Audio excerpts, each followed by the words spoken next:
আমি সুদীপ্ত রংধনু গার্ডেনে সবাইকে স্বাগত জানাই। আমার হাতে দুটো বিদেশি আম রয়েছে। একটা অস্ট্রেলিয়ার বিখ্যাত আম R22, এর অনেক নাম রয়েছে। অনেকে জাম্বু রেড বলে থাকেন, অনেকে জাম্বুরা ম্যাঙ্গো বলে থাকেন, আবার অনেকে এই আমটিকে আপেল ম্যাঙ্গো বলে থাকেন। তবে এর অরিজিনাল নাম R22। এটা অস্ট্রেলিয়ার একটা কমার্শিয়াল আম, প্রচুর পরিমাণে চাষ হয় অস্ট্রেলিয়াতে এই R22। এবং সাথে রয়েছে থাইল্যান্ডের আর একটা বিখ্যাত আম।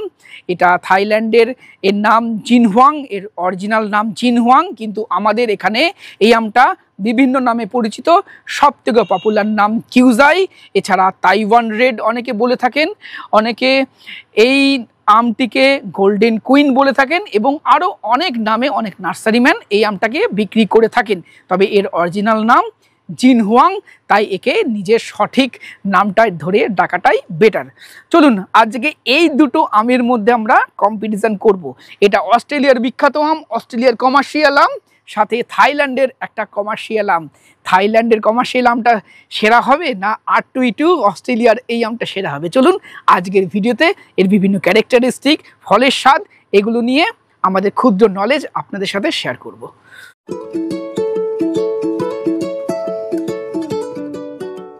আমার হাতে যে আমটা দেখছেন এটা R22 অস্ট্রেলিয়ার বিখ্যাত আম। এটা ডবল লেয়ার ব্যাগিং ছিল, সেই কারণে কালারটা হলুদ হয়েছে এবং স্কিনটা কত সুন্দর এসছে একবার দেখুন। এর বোটার কাছে সিঙ্গেল লেয়ার ব্যাগিং থাকলে বা ডাইরেক্ট সানলাইট পড়লে আরও রেডিশ কালার আসে। এইবার বলি এই আমটার ক্যারেক্টারিস্টিক সম্বন্ধে। এই আমটা সেমি ড্রুয়া প্রকৃতির। এটাতে এই আমটা থোকাতে ধরে না, একটা বোটাতে একটাই আম দেখা যায়। সাধারণত বড় আমগুলোর ক্ষেত্রে এই ক্যারেক্টারিস্টিকটা দেখা যায়, একটা করেই আম হয়, কারণ এর সাইজটা অনেক বড়। এই যে আম দুটো দেখছেন, এই আমগুলোর ওজন একটা 750 গ্রাম, আর একটা আমের ওজন 780 গ্রাম। বিগ সাইজ আম এই R22 আম গাছে আমি দেখেছি রোগ পোকার আক্রমণ অনেকটা কম। এটা পট ফ্রেন্ডলি ভ্যারাইটি। বড় আমের হলেই যে সেটা বড় আকারের হবে সেটা নয়, এটা কিন্তু সেমি ডুয়া প্রকৃতির। এটা ছাদ বাগানে আপনারা করতে পারবেন, এবং এটা হাই ডেন্সিটিতে অস্ট্রেলিয়ার ফার্মিং হয়। সুতরাং যদি কেউ কমার্শিয়াল বাগান করতে চান তাহলেও এটা হাই ডেন্সিটিতে চাষ করা যাবে, কিন্তু আমাদের এখানে কমার্শিয়াল চলবে কিনা সেগুলো কিন্তু দেখতে হবে। প্রথমে যেটা দেখতে হবে টেস্ট। চলুন আগে কাটি। মধ্যের কালারটা দেখুন, ডিপ ইয়েলো, তাই না? একদম ডিপ ইয়েলো।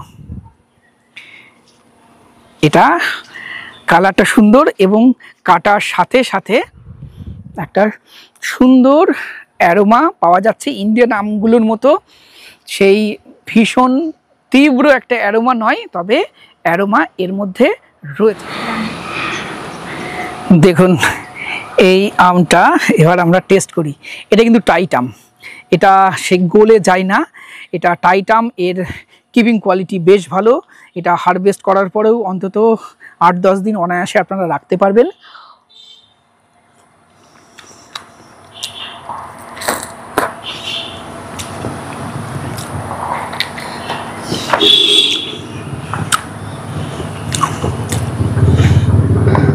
খুব হালকা আঁশ এটাতে রয়েছে, সেটা খোসার কাছে, তবে খাওয়ার সময় সেই আঁশ মুখে বাজছে না।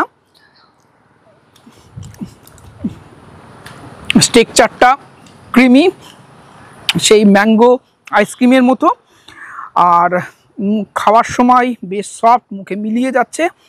টক মিষ্টি ফ্লেভার, হালকা টকের একটা ভাব রয়েছে। মিষ্টতা খুব বেশি নয়, অ্যাভারেজ মিষ্টতা। এর TSS মোটামুটি 16 থেকে 18-র মধ্যে থাকে। খুব কড়া মিষ্টি স্বাদের এটা বলা যাবে না, মিষ্টতা মাঝারি, টক মিষ্টি স্বাদের। এর ফ্লেভার টক মিষ্টি, অ্যারোমা মাঝারি, মিষ্টতা বলবো মাঝারি। যদি ওভারঅল এর টেস্ট বলেন আমি বলবো মোটামুটি খেতে। এটা খুব হাইফাই নয়, কারণ ইন্ডিয়ান আমের আশেপাশে হয়তো এটা আসবে না, তবে এর সেলফ লাইফ ভালো। এবং এই R22 আমটা আপনারা ডুয়া প্রকৃতির, এটা ছাদ বাগানে করা যেতে পারে এবং ওজনটা খুব ভালো হয়, দেখতে বেশ সুন্দর হয়। এবার আপনাদেরকে দেখাবো জিনহুয়াং বা কিউজাই। এই আমটা থাইল্যান্ডের একটা কমার্শিয়াল আম, থাইল্যান্ডের হাইব্রিড আম। এর মধ্যে রয়েছে রেড আইভরি এবং আমেরিকার বিখ্যাত আম কেট। এই দুটো আমের ক্রসবিটে এটা তৈরি হয়েছে। দেখতে অনেকটা দেখুন এটা রেড আইভরির মতন, এবং রেড আইভরির মতো হালকা কালারও এতে আসতে দেখা যায়। রেড আইভরির মতো অত ভাইব্রেন্ট কালার হয় না, তবে বোটার কাজটা এরকম রেডিশ কালার আসে। এবং এই কিউজাই আমটার ওজনও কিন্তু ভালো হয়। এটা 700 গ্রাম থেকে 1 কেজির কাছাকাছি থাকে। এই যে আমটা দেখছেন এটার ওজন 710 গ্রাম। এর ওজন আরও বেশি হতে পারে, আরও বড় হতে পারে। চলুন এবার কাটি।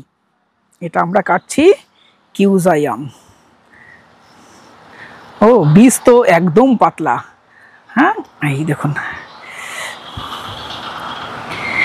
এই দেখুন রসালো রস পড়ছে টপ টপ করে, এবং কাটার সাথে সাথে একটা গন্ধ বেরোচ্ছে। কিন্তু পাচ্ছ না রিমি? এর অ্যারোমা কিন্তু, সুগন্ধ কিন্তু আমরা আরটুইটির থেকে বেশি পাচ্ছি, তাই না? এটা একটা সুন্দর আম, মধ্যের কালারটা ইয়েলো কালার, অরেঞ্জেস ভাব নেই, ইয়েলো কালারের মধ্যেটা। এবার খাচ্ছি আমরা জিনহুয়াং বা কিউজাই, এবং ভীষণ রসালো আম এটা।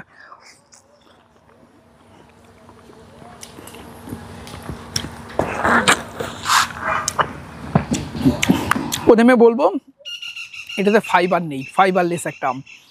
এটা অ্যারোমাটা সুন্দর, হালকা টকের একটা টাচ এর মধ্যে রয়েছে। এর সুগন্ধটা বেশ ভালো লাগলো, এবং মিষ্টতা বলবো আরটুইটির থেকে বেটার লাগলো। এটার টিএসএস থাকে 17 থেকে 20-21 অবধি এর টিএসএস হতে পারে। থাইল্যান্ডের আমগুলোর মধ্যে আমার খুব পছন্দের আম কিউজাই, কারণ এর সাইজ, কারণ এর স্বাদ, কারণ এর মিষ্টতা এবং ফ্লেভার। অন্যান্য থাইল্যান্ডের আমগুলোর থেকে আমার কাছে এটা ভালো লেগেছে। মিয়াজাকির থেকে, আপনি বলতে পারেন রেড আইভরির থেকে, এবং একটু আগে যে টেস্ট করলাম আরটুইটির থেকে, এর স্বাদ আমার বেটার লেগেছে। এটার ফাইবার থাকে না এবং মিষ্টতা বেশ ভালো। আরটুইটু আমটা মিড সিজন ভ্যারাইটি। এটা মোটামুটিভাবে জুন মাসের 15 তারিখ নাগাদ পাকতে শুরু করে, আর কিউজাই আমটা পাকতে শুরু করবে জুলাইয়ের ফার্স্ট উইক বা জুনের লাস্ট উইক। এটা ধরুন আরটুইটুর আরও 15 দিন পরে পাকে। দুটো আমেরই ওজন মোটামুটি 700 থেকে 1 কেজির মধ্যে থাকে। এবার বলি ফ্লেভার, আমি বলবো অবশ্যই কিউজাইয়ের বেশি ভালো লেগেছে, এর অ্যারোমা বেশি ভালো লেগেছে, এবং মিষ্টতা কিউজাইয়ের বেশি। এবং টাইট আম যদি বলেন, আরটুইটু বেশি টাইট আম বলে মনে হয়েছে, এবং এর খোসাটা বেশি পুরু, অর্থাৎ বেশি মোটা বলে আমার মনে হয়েছে আরটুইটুর। এবং কিপিং কোয়ালিটির দুটোরই ভালো, তবে কিউজাইটা রসালো আম। তবে আমি অ্যাজ এ ইন্ডিয়ান আমি বলবো আমার মুখে এই কিউজাইটা বেশি ভালো লেগেছে, অর্থাৎ জিনহুয়াং আমটা বেশি ভালো লেগেছে। দুটো আমকেই আপনারা ছাদ বাগানে করতে পারবেন, তবে কমার্শিয়ালভাবে এই আরটুইটু স্বাদ নিয়ে আমার মনে হয়েছে আমাদের মার্কেটে, অন্তত ইন্ডিয়ান মার্কেটে আরটুইটু খুব ভালো চলবে না। কারণ এই মিড জুনের 15-20 তারিখ নাগাদ যে ইন্ডিয়ান আমগুলো ওঠে, তার সাথে কিন্তু এ পারবে না টেস্টে। জুনের মিডিলে আপনারা জানেন আমাদের মার্কেটে রয়েছে আম্রপালি, হিমসাগরের পরে আম্রপালি। এই আম্রপালির আশেপাশেও এটা আসবে না, তবে আম্রপালির শেষ হয়ে গেলে আসবে জিনহুয়াং। ফলে এটাকে আপনারা কমার্শিয়ালভাবে ভাবতে পারেন, দুটোই আপনারা ছাদ বাগানে করতে পারেন। জিনহুয়াংটাকে বাণিজ্যিকভাবে ট্রাই করা যেতে পারে, এবং জিনহুয়াং আম অর্থাৎ কিউজাইয়ের রোগ প্রতিরোধ ক্ষমতা বেশ ভালো। এতে কিন্তু খুব বেশি ফাঙ্গাল অ্যাটাক হয় না, ম্যালফরমেশন আমি অনেক কম দেখেছি। তাই জিনহুয়াংকে আমি কিন্তু এই দুটো আমের মধ্যে এটাকে একটু অবশ্যই এগিয়ে রাখবো।